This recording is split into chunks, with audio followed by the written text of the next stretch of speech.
Hello दोस्तों, हमारे YouTube channel Ayurvedic tips में आप सभी का एक बार फिर से मैं स्वागत करता हूं।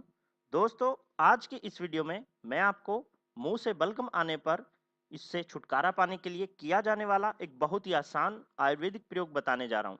प्रयोग को बताने से पहले मैं आप सभी से गुजारिश करना चाहूंगा कि अगर आपने अभी तक हमारे इस चैनल को सब्सक्राइब नहीं किया है तो प्लीज आज ही से सब्सक्राइब कर लें।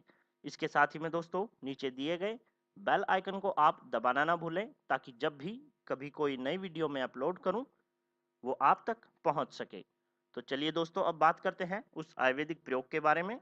दोस्तों, अगर आप मुंह में बार बार बलगम आने से परेशान हैं, गले में हर समय कुछ चिपका हुआ लगता है और इसके कारण कुछ बेचैनी सी रहती है, तो आप हमारे इस आयुर्वेदिक प्रयोग को जरूर आजमाएं और इन सभी परेशानियों से छुटकारा पाएं।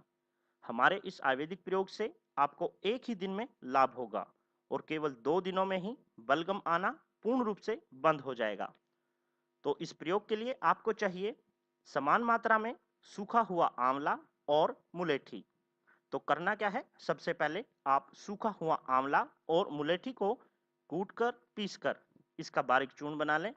बारीक चूर्ण बनाने के बाद आप इन्हें किसी शीशी में भरकर रख लें।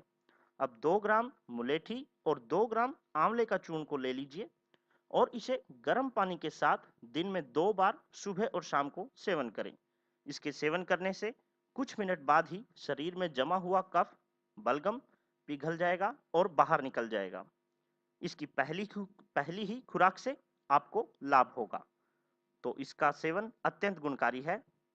आप भी इसे आजमाएं और इसका लाभ उठाएं। तो दोस्तों, आज की इस वीडियो में बस इतना ही। अगर आपको ये वीडियो पसंद आए, आप इसे लाइक कीजिए, शेयर कीजिए, कमेंट कीजिए। फिर मुलाकात होगी आपसे कुछ अन्य आयुर्वेदिक नुस्खों को लेकर। तब तक के लिए धन्यवाद।